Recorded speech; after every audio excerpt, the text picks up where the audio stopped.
and I learned a lot from that. You know, just listening to those records and trying to learn how to play guitar. I did it in those days by listening to records and hanging out with my friends. There was no formal training. You could probably tell that by listening to my playing. It's kind of the way old blues guys learned, you know, passing it on from one guy to the next. And, me and the kids in my neighborhood, nobody was, it wasn't a very affluent neighborhood. People weren't taking music lessons for the most part. We just listened to records and figured things out, you know.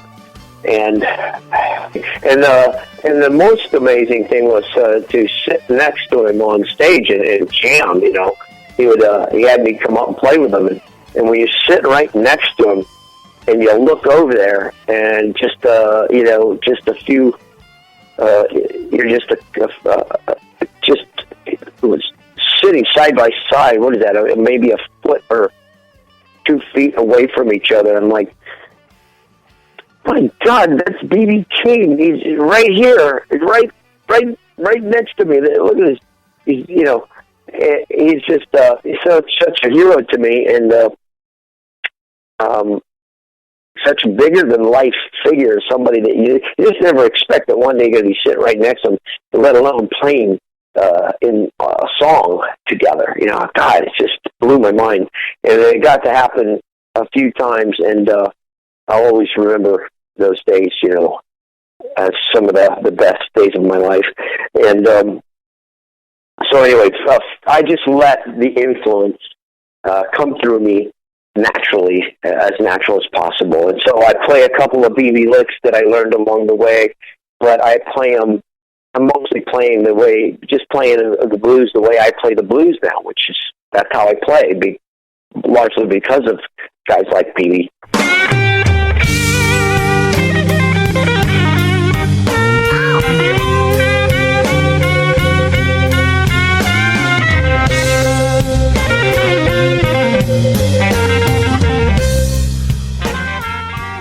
Listening to Blues America from PRX. I'm your host, Drew Verbis, and I'm hanging out at the Chico Chisholm Memorial Studio in Phoenix, live with today's special guest on the studio phone, Tommy Castro. Tommy, we're talking about the great king of the blues, B.B. King. I know you probably have many great memories of playing with B.B. King. What comes to mind when you think about him? Well, he had a great way of looking at life and music, and I remember one time we were playing together, and I was kind of nervous, and Carlos Santana was also sitting in with us, and I met him. I'm like, I was nervous. There's no doubt about it. I look over to my right, and there's Carlos and BB, and I'm up there in line with them, and so much stuff's going through your mind. You want to just relax and play, but what happens is you know, your mind just going off, you know. and I was trying to play this song, and I kept on going, oh my God, I think this guitar is way out of tune. Oh no. And well, so I didn't want to try. It seemed like it was way out, so I didn't want to try and tune it on the fly there, and because there's no way to know if it's right without playing. So I didn't want to play bad notes as I'm trying to get it tuned. I thought the right thing to do would be to get up out of there and go backstage and tune it, and come back out with my guitar tuned. And I looked at Beavis and I gotta go tune. and he looked at me like, what? And I jumped up and I went and I tuned this guitar, and I came back. And when I came back, I realized it wasn't out of tune. I was playing in the wrong key. I know that we were playing a song that I know that I was doing it in different key, and so I kept trying to play it in the key that I knew, and it just didn't dawn on me that we were a whole step off. Anyway, it was just one of those things, pretty embarrassing, and that was. But now I look back on it and just laugh, because it was all because I was so nervous and excited to be in that situation, and I'm not as cool and you know, I'm not such a cool dude that I could just like, you know, gracefully just pull that off without, you know, I just kind of let my nerves got the best of me. Well, I would have loved to see the look on his face. But I got that pretty quick, and I finished out the song, and we jammed and we played, and once I figured out what was going on, it was like fine after that. And I think I might even have a recording of it, you know.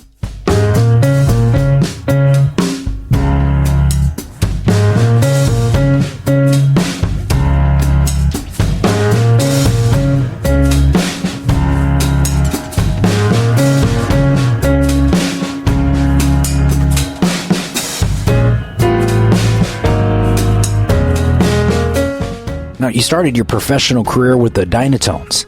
No, it depends what you call professional. I mean, they were signed, and that was probably the first signed band I was with. But I played with you know, local Bay Area musicians, a few bands before that. We were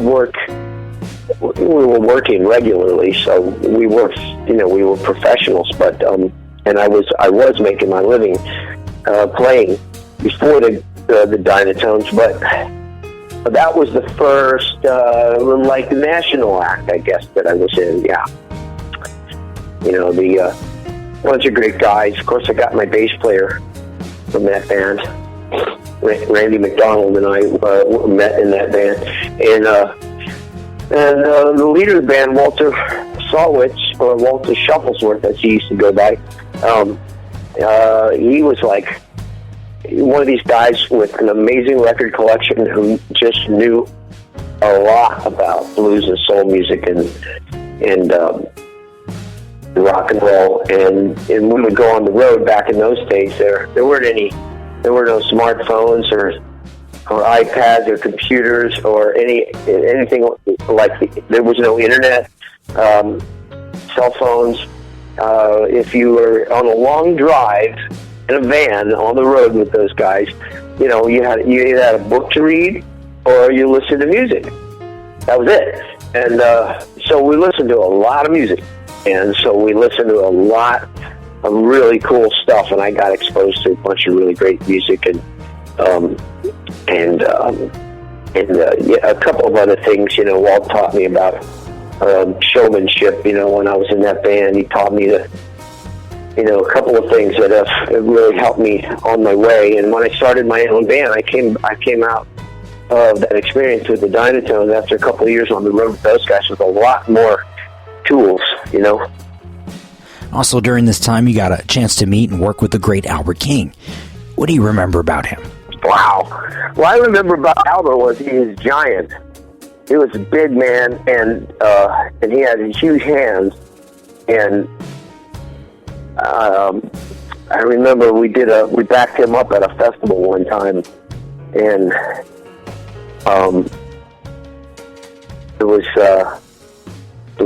just an amazing experience. I mean, it was Albert King, and I couldn't believe it. Same kind of thing, you know, looking across the stage at him, and we're doing our best to back him up and follow him. And I think what I remember was he was backstage tuning his guitar without any kind of electronic tuner or anything like that. He saw a saxophone player. He said, "Hey, give me an A natural." Blow me an A natural, and the sax player played the note, and then he hummed it to himself and kept it in his head, and he tuned his guitar to that. Actually, when we got on stage, he was pretty still out of tune, but he just bent those strings to wherever they needed to go, you know.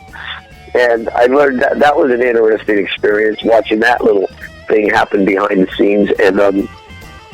And then he threw me a solo, and I thought I almost fell over. It's like, he said, "Go on, Tom." Hey, Tommy. Yeah, man. Let me tell you something. I'll tell you what we're going to do. We're going to go home, get ourselves right. We're going to go step out tonight and go down to downtown San Francisco, and I know we're going to find at least 2 or 3 or 4, 5, 6, 7, 8, 9, 10 women that are out fool shopping this evening.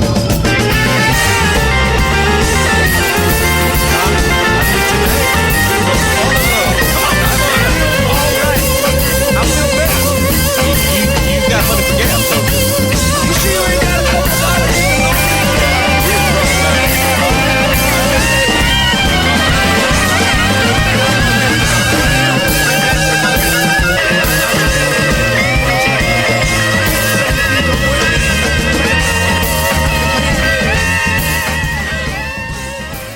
Damn right! Damn right! We got the blues. More blues on our Facebook and Twitter. More with this week's special guest, the star of the show, Tommy Castro, when Blues America returns. But first, the Blues Break, big number 1, with a release from his new album. It's Got a Lot, from PRX, Public Radio Exchange. The Blues Break. Blues Break. Big number 1. Number 1.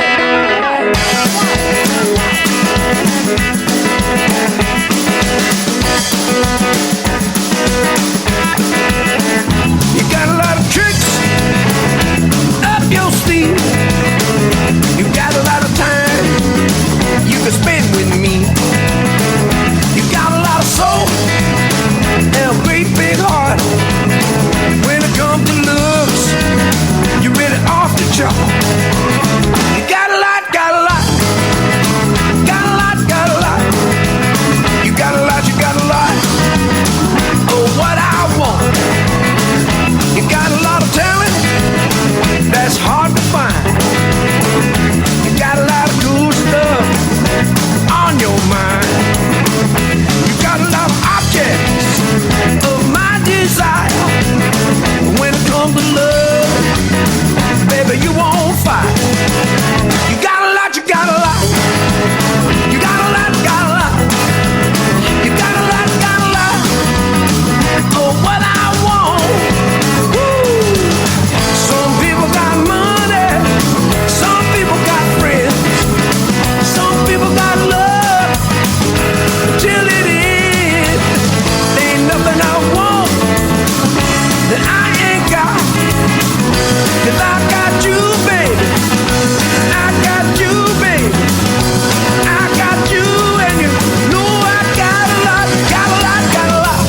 mama. Blues America will be right back.